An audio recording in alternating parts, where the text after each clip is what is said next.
Hey everyone, and welcome back to BMX News. This is a weekly BMX news show where I talk about everything that happened in the previous week within the world of BMX that I think you guys might care about. That being said, the first thing that I have to talk about this week is something that I don't totally know how I feel about yet, but I'm really curious to hear how you guys feel about it. And that is the fact that FISE Montpelier 2020 is going to be a fully digital contest. When you first hear that, you kind of wonder what that could possibly mean. Does it mean that the people who are riding are going to be at the contest on the course, competing against each other, but we're only going to see it digitally and no one will be watching in attendance at the event itself? Or does it mean something else? And in reading the write-up on Vital BMX, where they pretty much just quoted a whole bunch of stuff from the official press release, it looks like it's the something else. So I'm going to read you guys exactly what this says. There's a whole bunch of numbers of attendees and all that blah, blah, blah, but the part that we care about says, Hurricane Events is pleased to announce that in 2020, FISE World Series Montpelier will take place in a new global and multidisciplinary form, a digital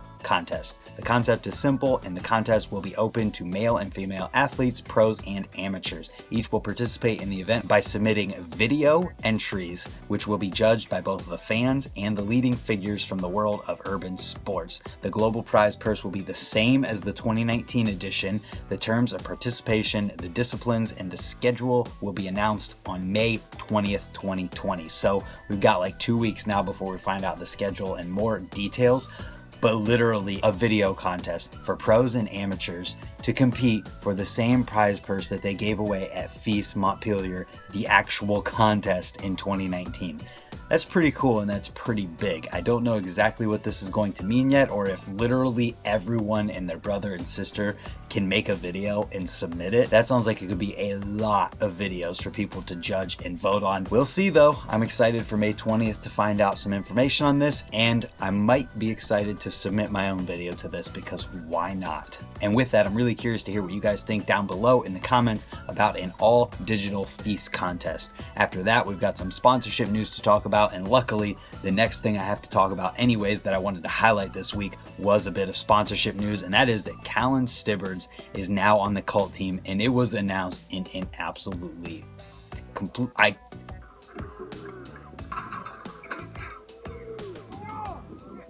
I'm speechless. You guys need to watch this video, if not just for the first thing that he tries in the video. It legitimately has to be one of, if not the craziest handrail anyone has ever tried. And if you have something crazier that you've seen, link it in the comments down below because I want to see that as well. This is nuts. He tried it that first time that they showed and rolled away, didn't make it all the way down the rail, but rolled away from it. And I thought it was going to be done there. He kept trying and just wow. And then it went into the rest of the video, which was just nothing but hammers. And I think the one that stuck out the most to me, it was like an over pegs predator grind. He went over pegs, back over to pegs. Oh, and I forgot to mention, this was also on a kinked handrail. Kind of crazy, and he did 180 out of it as well, so it just makes it that much cooler. But the biggest thing that I want to say about this video is that you know you're a badass whenever you have someone that literally gets punched in the face for a living walk by and say, and I thought I was effing crazy. Brian Ortega, the UFC fighter, made an appearance in this one as he was walking by, and that's what he said. That's all you need. Someone who literally gets paid to get punched in the face and kicked telling you that. I would be psyched on that, and I think that you guys are going to be psyched to watch this video. We had a couple other pieces of sponsorship news. The next one is that Otto is welcome to Shadow. He's a UK rider who's now riding for Shadow. And then we had news from someone who we haven't heard from in quite a while. It was that Mccauley is now on Verde. He was riding for Mutiny, and he also rides for Madeira. And then we could start talking about the videos from this week. The first one that I want to talk about is a video with Mad Mike for GT, and it's called Quarantine Shreds. And basically, he's just riding whatever stuff he has laying around his house and garage in his driveway, and it is pure BMX. This is the kind of stuff that I love. There's nothing more fun than just taking this thing like a log. He's riding a log in here, and he's riding it basically like a street spine. And then he's got this fridge where he's grinding and doing all kinds of different stuff. And he's got this cool little thing that looks like a mini fridge or something where it's got a door on it, and when it opens he's got like a pallet on there, and he's riding that like a spine and a quarter pipe and a wedge as well. And this is exactly what I love doing with BMX, and I love seeing, and it's really cool to see a company put this out and a rider for that company opening the video by literally saying he doesn't think that it's smart for him to go out and ride street, and he thinks that he should just ride stuff at his house. And then he closes the video by saying that he hopes everyone's safe, hope everyone's family doing good, and just putting kind words and positivity out there. And I know I use this word a lot, but this video is just awesome and pure BMX, and I absolutely loved it. And then after that, we've got a video with another Mike, except this video came out like 30 years ago, and this is a video with Mike Ocoboc, and it's his BMX Inferno section that S&M uploaded recently to their YouTube channel. And in watching this one, I'm gonna just go out there and say, if you're under the age of 25 and you haven't seen this video, or any videos from the 90s at all for that matter, you have to watch this one, just if not to see how much people were absolutely shredding back then. This dude is sending tail whips over dirt jumps, sending 360s, doing bar to bar back. He did a bar spin to half bar back, which I thought was really cool. All kinds of different air combos where he's taking his hands off, then his feet off, and just in general, absolutely shredding on his bike. There were so many good lip tricks in here as well. Quarter pipe 540s, quarter pipe no foot can airs, and so much variation and variety that you just had no idea what was coming. And I think that's what makes it very, very entertaining to watch. And also, I just respect the crap out of these dudes for riding the way that they were riding on the bikes that they were riding back in the day. And you can see this illustrated in just watching tail whip attempts. Watch how difficult a tail whip looks. And even though I never rode those bikes and never experienced it for myself, I feel like that's a good representation of how just heavy and gnarly it was to ride one of those bikes. Next up, we've got a video with Dennis Enarson in his backyard ramp, as we've seen, and it's from Haro, and it's called Continuous, and it's 1 minute and 38 seconds of one extremely long and continuous line in his backyard setup, basically hitting every single ramp, going every single direction that he could possibly go, all in one continuous run. I think there were cuts in there, and the filmer did change places a few times, but obviously seeing Dennis Enarson ride, you know his skill level, you know he's capable of doing this all in one run, so we're going to assume that he just did the entire thing every single time. And this video is just a good one to talk about, and it's a very quick break while I continue talking about the videos from today, and I figured a really short one would be a good one to talk about next. After that, we've got a video with Joris Coulomb called Stay On. That video came from Sabrosa and Dig, and then we had a video with Emerson Morgan that comes from Fit, and it's called Isolation, and this is just another feel-good video where he's riding in what I'm presuming is his home, his driveway, and just hitting a whole bunch of different setups that he gets set up there, but he's actually got ramps instead of just random stuff. Well, there is some just random stuff in here, like the log that he does an over ice pick on, but it was just cool to watch this video and then see the B-roll of him setting up the different things and building the wedge to sub that he rode. And I also think the fact that he's got brakes on now and is doing some brake tricks in there also lended to me liking the video. But either way, it's just a feel-good video with a song that anyone can listen to and enjoy, and I think that you guys will like it. And then there's a video from BCave called Something or Other that was uploaded to the Our BMX YouTube page, followed by a video with Jack Hall called Boneyard Lock-In, then a video from Felix Prangenberg that somehow only has like 2,000 or 3,000 views upon recording this video, and it's called Strange Times, and it comes from Wethepeople. And then I've got a couple longer videos for you guys who might want some longer videos to kill some of your spare time. The first one comes from Federal Bikes, and it's their Federal Bikes 2020 promo. And one thing that might give you guys a nice preview of this video is that the top comment on YouTube with a whole bunch of likes on it says that this should have been called the Federal Boyd promo. Then we've got a video that's over 13.5 minutes long, and this one is Matty Aquizap's European Vacation from S&M, if you guys want to check it out, followed by something that I'm pretty psyched is on the internet. It's a game of bike between Colton Walker and Justin Dowell.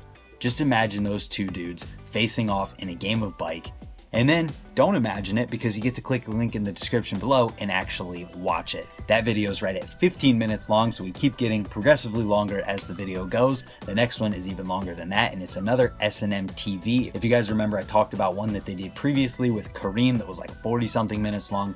Well, this one is with Fathead, and it's just under 25 minutes long. And then for any of you who might want a really long video to watch this week, we've got one that is 50 minutes long. It's called Field of Dreams. If you build it, they will shred. And it comes from my good buddy Nick Harkins. And it's basically a documentation of everything to do with the Field of Dreams ramp that was in his buddy's backyard. And literally, it's a documentation of almost this ramp's entire existence, where it was all the way up until the point where it had to be torn down. Nick Harkins, if you haven't heard of him, is an absolute beast on a bike. This guy can do 360 like double suicide trucks over spines, and then he can go and do a 360 downside nose pick whip over a double coping spine in the same run. And in my opinion, he's definitely one of the best all-around BMX riders that there is right now. So you guys could just go over there and click through it and just watch some of the tricks that he does in there and some of the stuff from the other guys in the video. It's definitely worth it, and Nick put a ton of time and effort into making this video. And that brings us into the product related things to talk about this week. The first one that I want to talk about is the 2021 Sunday Complete Bikes preview that they've got up on their website. They've got a picture of every single bike along with the notable specs from it, and there are so many different bikes in this lineup. There's something for everyone of every single possible budget, skill level, and size bike that you might want to ride. They've got everything from 16-inch bikes, so maybe if you're smaller then can fit a 16-inch bike, but they've got everything from 16-inch bikes to 18 to 20 to 20.5 to 27.5 to 21, all the way up to the Model C that's a 24-inch cruiser to the High C that is a 29er.